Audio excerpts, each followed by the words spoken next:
Hello, welcome to my channel, or welcome back if you've been here before. My name is Beth Ann. I'm not typically the type of person that really makes a lot of noise about books that I don't like, but I read a book that was really bad and I wanted to talk about it at least a little bit. So the book was Debriefing by Susan Sontag. This is a collection of short stories. This was a gift, a birthday gift from my mom. So, Mom, if you see this, I'm sorry I didn't like one of the books you gave me for my birthday. Most of them were really good. And this, I should say, this was really interesting. The writing was really lovely. She's a really great writer. Just the stories were bad. So, Susan Sontag, incredibly famous for her nonfiction writing, for her essay collections in particular, I think. I think she's written some other things like some plays and things like that. But I think the essay collections are where she really made her name. And this, I mean, to me, this is just like an example of like, you may be really famous and really well known and do a really great job in one genre, but that does not mean that you can write in other genres. So these stories, I think, were collected and published after her death. These were published, I want to say 2017. And it's interesting, the foreword to the book by the editor Benjamin Taylor was interesting because he does sort of hint at these essays maybe being a little bit autobiographical in nature, but written by someone who really strongly didn't want to do an autobiography.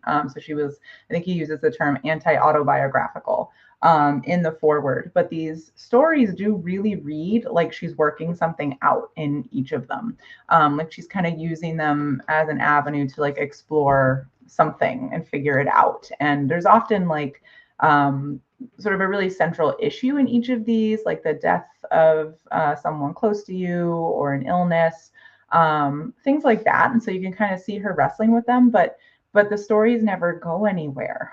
Like they're just not stories. They're just sort of like these way longer than they need to be collection of thoughts and exploration. And so it's just, sure, people can have exploratory writing, but then you end up putting that aside and writing your real writing with what you learned from your exploratory writing. I feel like, as someone who's not an author. And here we're getting the exploratory writing, and they're not stories. The one, well, I already said that they're interesting. She's clearly a very strong writer. And so the thing about that was good in this collection is that many of the stories are very structurally unconventional. And so I did really like that. So in one story, for example, we get people going to therapy, and it's set up as it's a couple who are seeing this therapist, and what's unclear is if we're just getting one of them, one of their viewpoints, or if we're actually getting both. So they're both seeing this therapist individually. They're there to talk about their child, who's only referred to as baby in the story, and we do get sort of different sections within the story, and so it does look like we're getting the two different people, but they don't have a different voice, and so that bugged me. But anyway, the structure, which is interesting, is that we're just getting the things that those people attending therapy, we're just getting what they're saying to the therapist. So you can sort of, if you want to, like reconstruct what are the questions that the therapist is putting in there to get them to say like the different things that they're saying. And sometimes it's hard to do that, but anyway, you're just getting this very one-sided part of the conversation. Another really cool structural one is the last story. And that one was called Baby. The last story in the collection, called The Way We Live Now, was also structurally fascinating. So it's a group of friends discussing the illness of a friend that they all have in common. And again, we're just getting the comments that the friends are making to each other. And it's told, it's sort of just run stream of consciousness, except it's not, because you're not in somebody's conscience, right? But you're just sort of getting that blow by blow.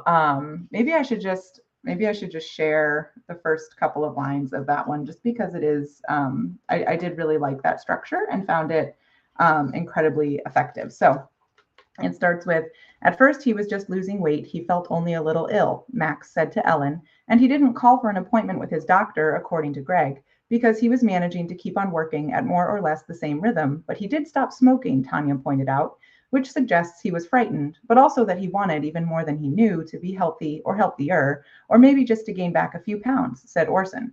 For he told her, Tanya went on, that he expected to be climbing the walls. Isn't that what people say? And found, to his surprise, that he didn't miss cigarettes at all. And it goes on from there. So it's a little, it can be a little tricky to read because you're sort of getting just this chain of this person said this person responded in this way kind of thing. But I really liked that structure. And that story in particular, I would say that was the only story that I truly, no, sorry, back up. The first story and the last story in this collection I thought were quite good. So let me keep talking about that last story, which is the one I just read a little bit from, The Way We Live Now. So in that one, as I mentioned, we've got someone who is seriously ill from a disease. Sontag does not name the disease in that story, but the story was written in the 1980s, and it's very clear that she's talking about HIV and AIDS.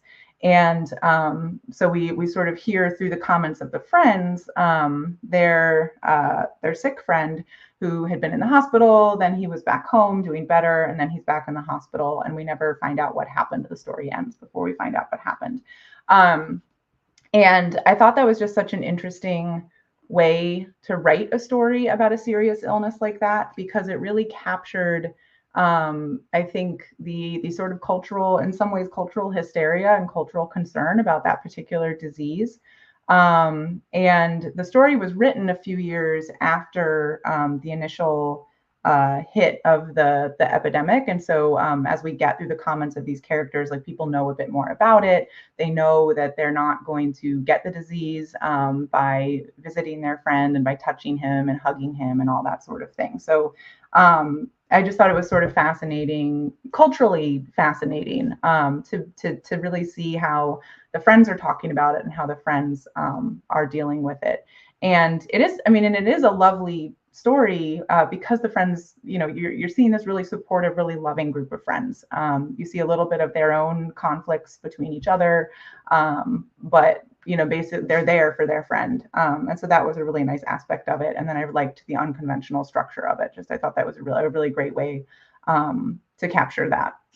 The first story was what I would call more of a traditional short story, where we're hearing from the standpoint of two teenagers, one teenager in particular, who I think is at least loosely based on Sontag herself. And so she and her friend, growing up in California, they actually end up sort of wiggling their way into going to Thomas Mann's house for tea. And so the story is sort of about meeting your literary hero and thinking about why you love them so much in their writing, and then the ways in which that love and admiration either shows up in some ways and doesn't show up in some ways when you meet that person in person.